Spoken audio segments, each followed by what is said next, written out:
Welcome everyone to a very special edition of Conversations in the Void. I'm your host, Graveyard, and I'm pleased to introduce our guests for tonight.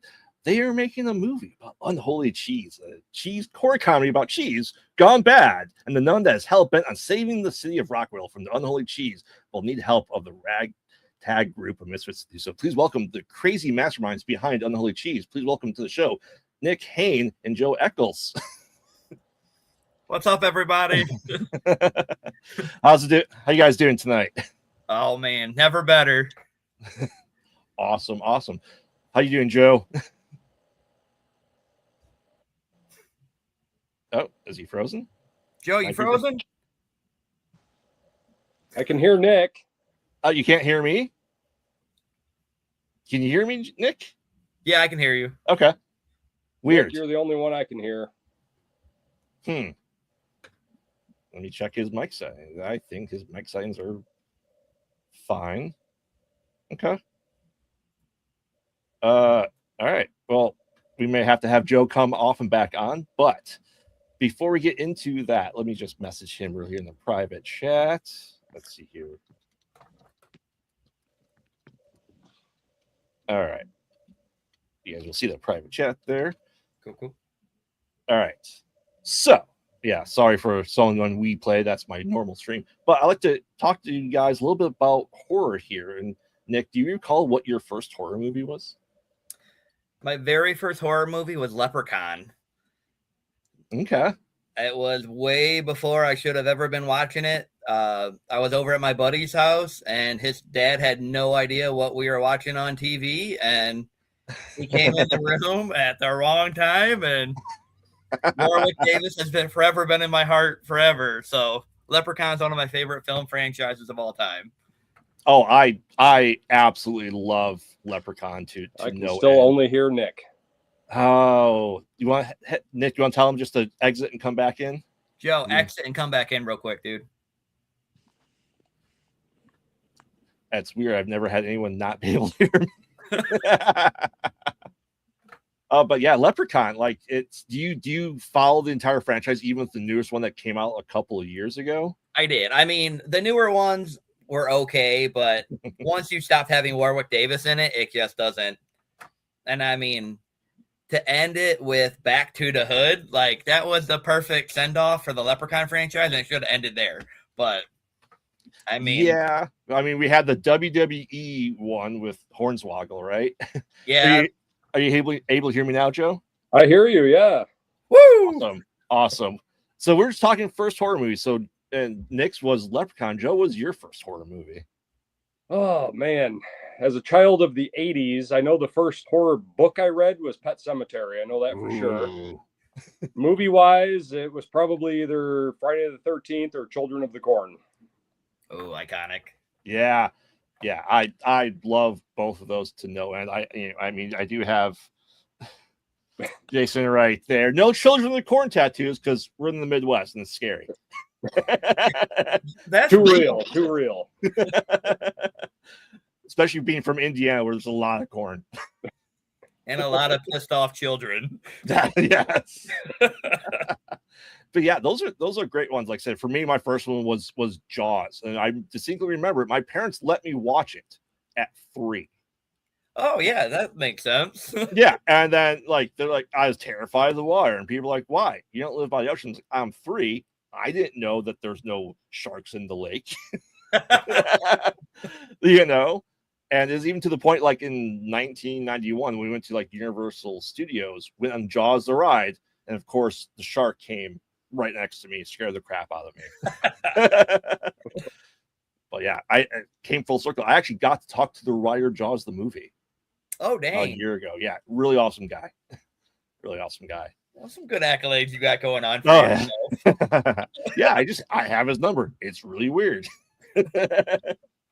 But kind of Nick and Joe, in your opinion, what's kind of like the most underrated horror IP or just single movie that you said, Graveyard, you haven't seen this, watch the show, that movie after the show tonight?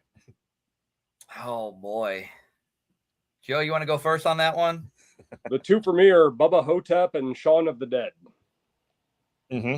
Oh, I completely agree. I kind of like the horror comedy genre. Yeah, I clearly we'll get into that here too.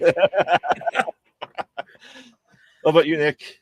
I mean, I know a lot of people have seen it, but one of that people don't talk about all that much is Ice Cream Man. Clint Howard. Like, he plays one of the creepiest dudes ever, and he pulls it off so well. And I mean, when I talk about horror with people, they're like, I don't think I've ever seen that one.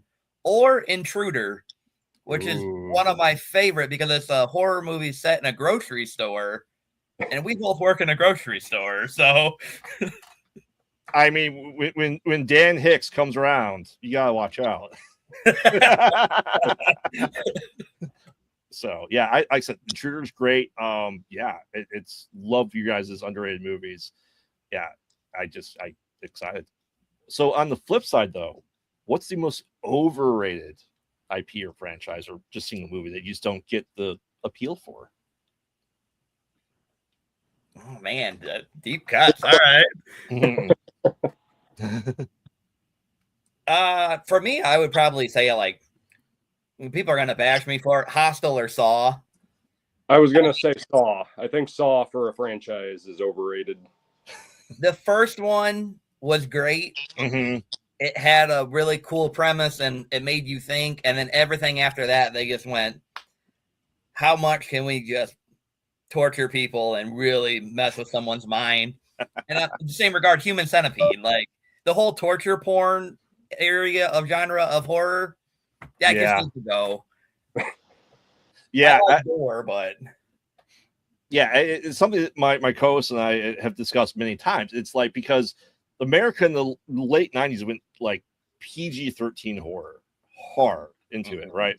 And I think that was the pendulum swinging the other way. It's just like, okay, we have to get this back, and I think it helped invigorate it. But it's not even my wife's cup of tea. She's like, she refuses to watch anything by Eli Roth.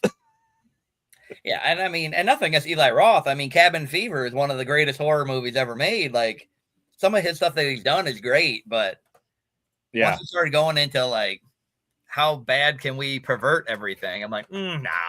Yeah. And that, like I said, that's fair. Not everyone has to like everything. That's why I like horror as a whole, because you may have different opinions on the outliers, but like the core community has always been there, and it's just always been true. I think it's just awesome. Yeah, it's tight-knit group. No, for sure. Especially now, it's more okay to be a horror hound. Oh yeah, to me it never stopped. I mean, yeah, but I mean, I grew up in the '90s. So like, oh, you're the weird kid that likes horror. Yeah.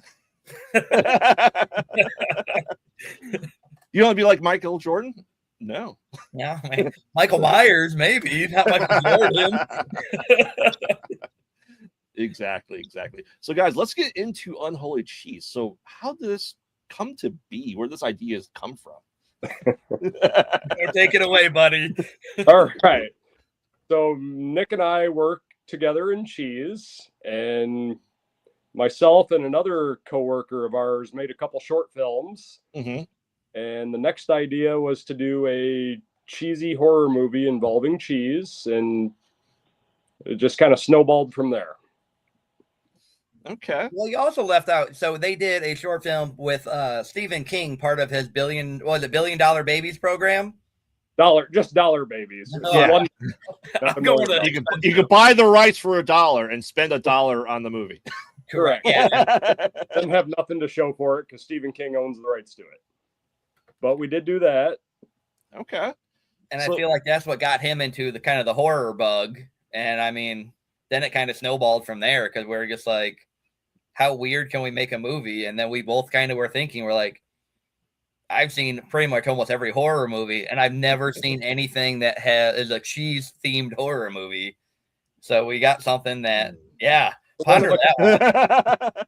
Horror community, ponder that one. Let me know. Not enough Dutch people making horror movies, I think.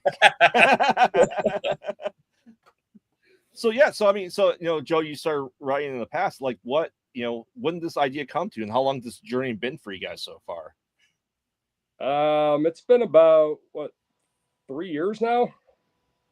I would say give or take. About 3 years from conceptualizing the idea to actually we're already in production now. So, about 3 years. That's all of our cast and everything. I mean, they all work full-time jobs, so it's not like we're a professional film studio. So we have to call people and be like, all right, if everyone can just take off like 2 days in June, 1 day in this time, and get everyone together in one room for 8 hours, it's like pulling teeth. So hence the reason why it's been 3 years since we've been working on it. Yeah, I get that. I'm part of Horror Dads. We're an indie horror production company, and we're all dads. So we all have 40-hour jobs, and just the weekends are weekend warrior stuff for us. So either we're by my house up in Michigan or Central Illinois, just filming away. Our longest shoot consecutively days was in June of last year, where we filmed on the Fairfield County 4 of Joe Bob Briggs. And that was 9 days in Connecticut. Oh, shoot. All right. Yeah, that was a long shoot for us. Probably had been highly productive, though. I mean, that's got to be great. Yeah. You only had to worry about, poison ivy and ticks and bears. That just adds to the ambiance of the movie. All the rain that we had, too. It's just... yeah. Connecticut. Yeah, for sure. So 3 years, and you guys are coming close to finishing. You're going to essentially finishing funds. Is that correct? I would say we're getting pretty dang close, right, Joe? I'd say we're about 3/4 done. Okay. And you guys hoping then to finish it in the next couple of months? Because I know we'll talk about the event a little bit later, but hopefully finish it up next couple of months and have it out maybe this year. That would be ideal, yes. I mean, depending on how long it takes to get to editing. I mean, you know how long editing and everything takes. So, yeah. Well, and you guys are doing a traditionally shot movie too, and that's even we do found footage because it's a heck of a lot easier. Take notes for the next one, Joe. Writing that down. Yeah, because you're human. You have a mistake. It's just like you're rolling for a tape anyway. So, yeah. We started doing a traditionally shot movie last year. We spent 16 hours for 5 whole minutes.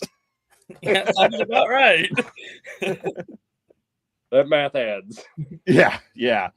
And what's this process been like for you guys? What caveats have you learned about over the past couple of years that you just wish you knew kind of when you started? I mean, this is my first time actually being part of the filmmaking process, so I'm learning everything. Joe, you probably have got a little bit more insight. It's very hard to make a movie. I mean, I've seen people start businesses by themselves, build houses by themselves. Nobody's ever made a movie all by themselves. You need other people involved, and other people have lives and other jobs and families, and yeah, it's tough to coordinate everything. That's our biggest challenge, I think, is just coordinating time. Yeah, not enough of it in the day.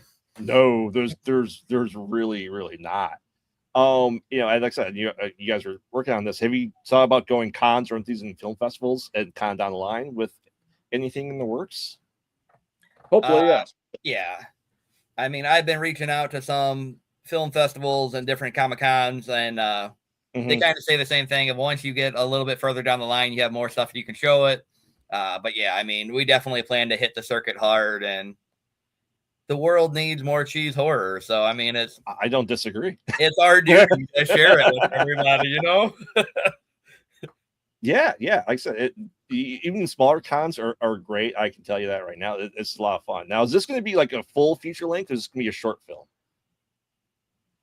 It's kind of right around the middle there right now. Right now, we're looking at anywhere from 40 to 80 minutes, depending on how things go. So, the original plan was to make a short, but then as things started going, we decided we could probably make this a feature, and now we're kind of teetering between a long short or a short feature.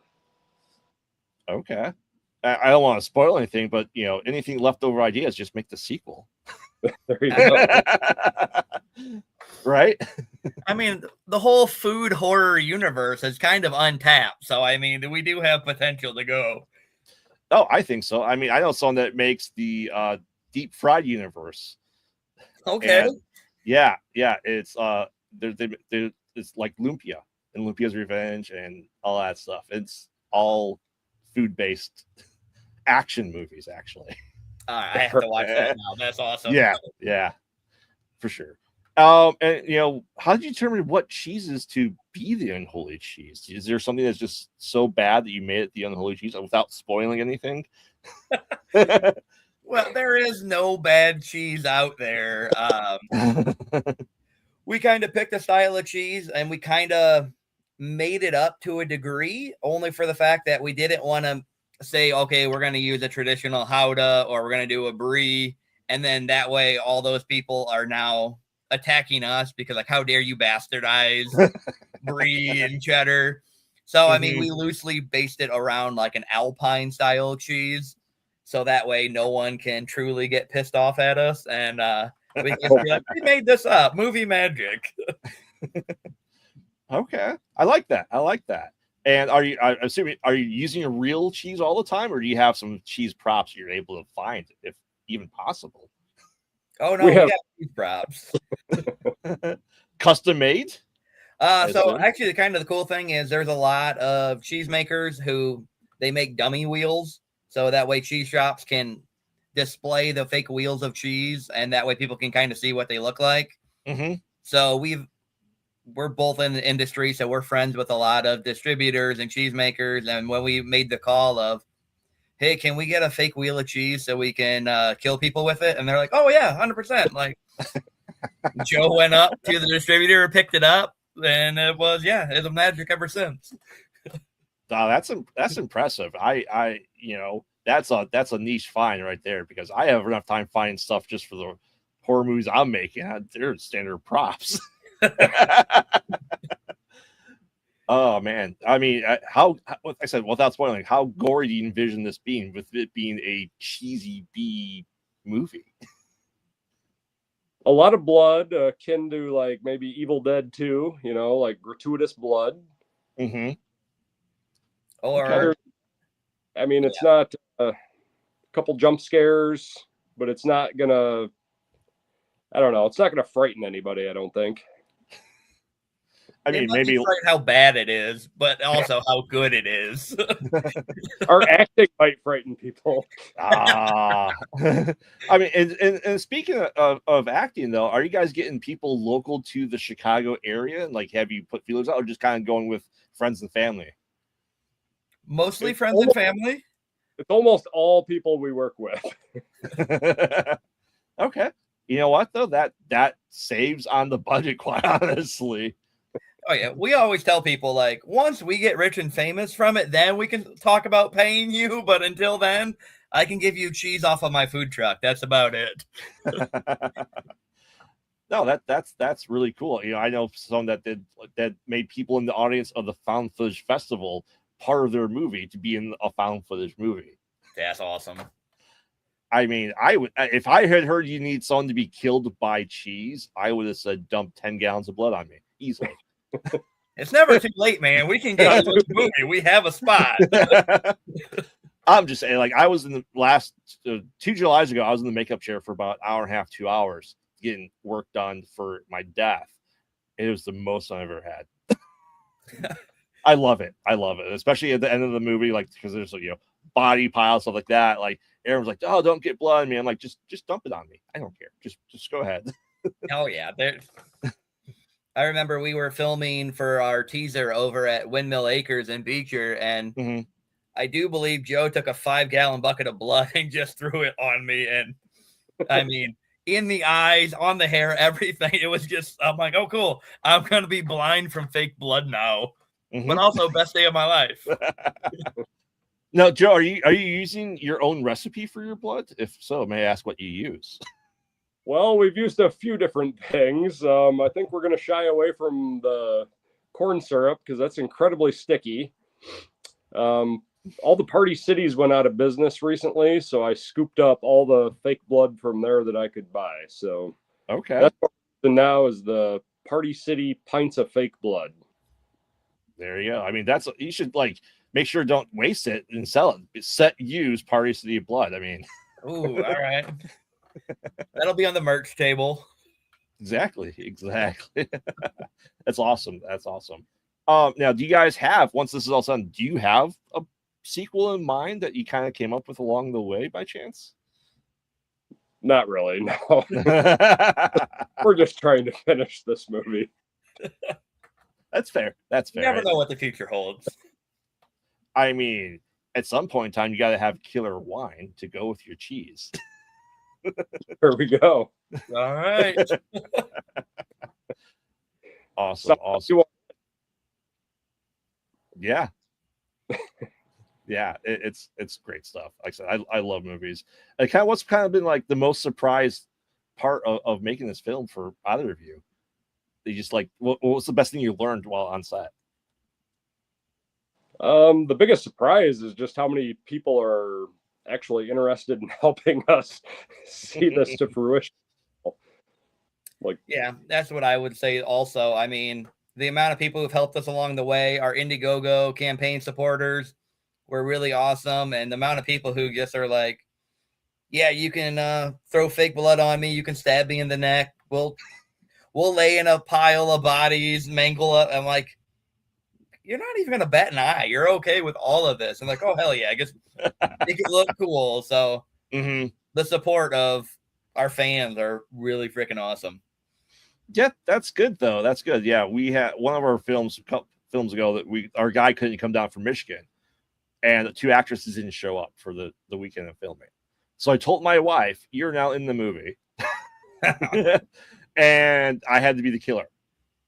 So I had to kill my wife in our movie at our house. So that was fun. Yeah, there was no therapy after that one or nothing. Counseling sessions. She got better paid than I did. She's like, "You're buying me Halloween stuff." I go, "Okay, fair."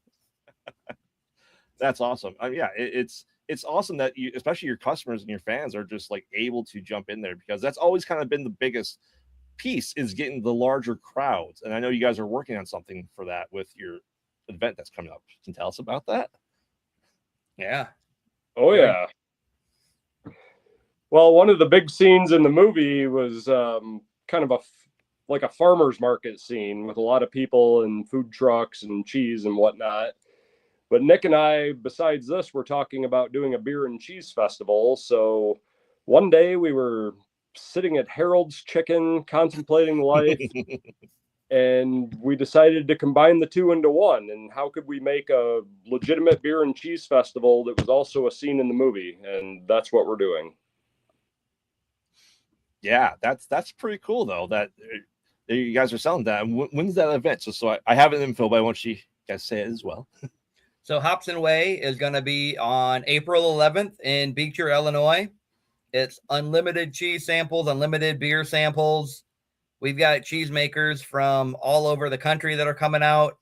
I've even got some of my distributors from Europe are bringing a bunch of different European cheeses out. So, I mean, really, they were excited when we told them that we were able to bring them into the movie. They were giddy like schoolgirls. I mean, we actually filmed one of the key scenes for the movie at Tulip Tree Creamery down in Indianapolis. They let us throw a dead body in their milk tank. Like, oh wow, these cheese people are very open to the idea of supporting the art and other things that isn't just culinary. So they are loving the idea of coming out to the fest, and the breweries are same thing. They're like cheese, beer, and we get to watch people get murdered. Like, this is everything we've ever dreamed of and more. That's awesome, though. Just be warned that if you ever get cheese from Bodegraven, Netherlands, it's not good. That'll be the sequel. My uncle brought one. He went to Bodegraven, Netherlands years and years ago. He brought some back. I'm like, this is not good cheese. All right, next time you beer, get a though, piece of that, let us try. I said their beer is good. Oh, all right. We'll call them for the next fest. There you go. But do you guys consider yourselves to be curd nerds or hopheads, first and foremost?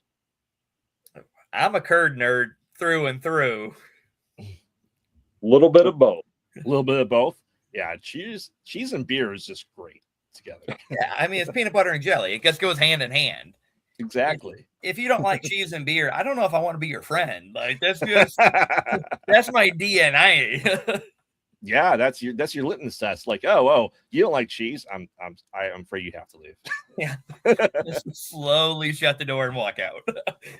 I mean, it when it comes making the movies, you ever find people that don't like your movie for some reason, call them lactose intolerant.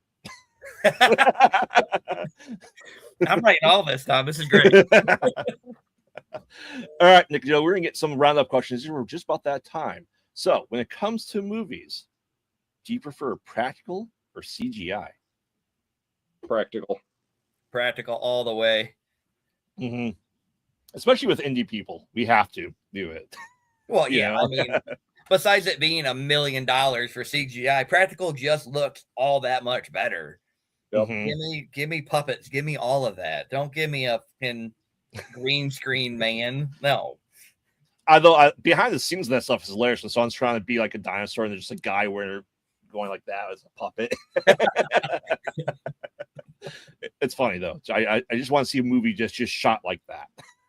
All in green. See the green screens. Yeah. Let's collab on that one. All right, Nick and Joe. What is your favorite scary movie? Joe? I'm going Bubba Hotep. Okay. Yeah. You like the demons that suck the souls out of old people's butts. I get it. Bruce Campbell and Ossie Davis, they're just fantastic. The acting in that movie is fantastic. Mm-hmm. Very good point. What about you, Nick? I got to go Halloween 3, Season of the Witch. The most underrated of all the Halloween movies, but it's what Halloween should have been. An anthology instead of Michael Myers through and through. I mean, in fairness, in Halloween Ends, we didn't get Michael Myers either.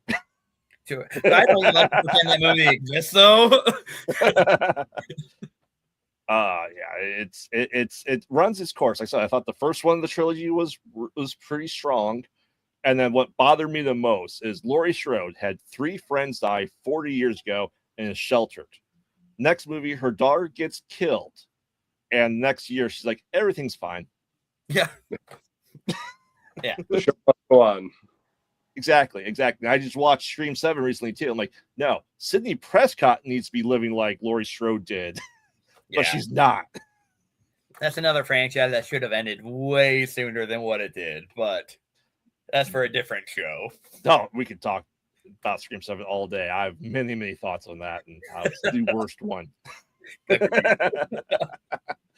All right, Nick and Joe, if someone was to email you, knock on your door tomorrow and said, after watching Unholy Cheese, we want you to make the next entry in an existing IP or franchise, what would it be?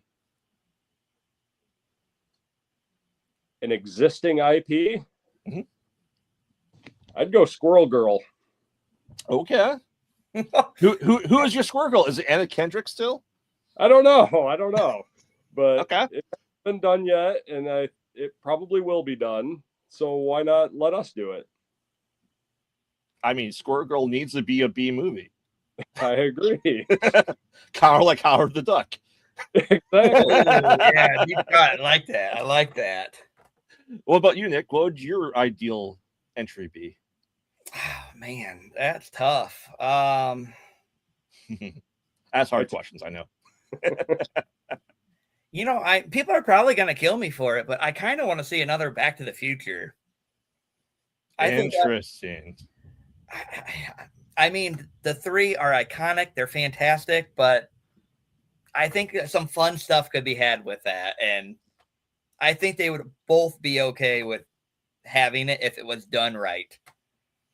Would it be Marty's kids? See, that would be a good take. I mean, there's a way that you can do it and make it classy enough and also respect the franchise, but continue it for the new generation. So I think, Marty's kids, that would be great. That would be a cool concept. There you go. Except maybe not Michael J. Fox. Probably not. Yeah. Him dressed as his daughter. He's still acting. Yeah, 100%. Get that all the way through. He's still acting. He's in Shrinking. This last season of Shrinking. So yeah, he can do it. Yeah, we'll call him up after this. Do it. All right. You guys ready for your trivia questions? Let's bring it. All right. Nick, we'll go with you first. What 1990 movie involving a series of short horror films features performances by Steve Buscemi, Julianne Moore, and Christian Slater? Oh man. I want to say Body Bags, but I don't think that's right. It's not. Joe, do you know? I do not know. Tales from the Dark Side. Oh shit! Yeah. Is that the Robert Eccles version? Yeah. I All guess I right. did. Yeah. All right. You ready for yours, Joe? Yep. All right. What mythical creature did Hadley hope to see as a killer in Cabin in the Woods? I don't know. Do you know, Nick? Yeah, it's like a mermaid or merman monster Merman, creature. yeah. It's what kills him in the end of the film. Yeah, full circle. It's awesome. He got to see it. So, all right. So before we go, Nick and Joe, give us your pluggables. Where can people find you, follow, and everything about the Unholy Cheese and its progress? First, Instagram, unholy.cheese. All of our updates are going to be on there for sure. Yep, likewise. And then also my mobile cheese shop, the Roaming Wedge, which is connected to Unholy Cheese. Roaming Wedge at Facebook, Instagram. I'm either posting about cheese, posting about beer, or killing people. So both of those, you'll be able to find everything and information about the movie, the festival, and ticket links, so you can come be an extra in the movie and get covered in blood and cheese. Oh man. Awesome. Well, thank you, Nick and Joe, very much for coming on. For anyone new here, follow us on all social media at Pod Out at Night. And we'll see you next time. And don't get lost in the void. Good night. Yeah.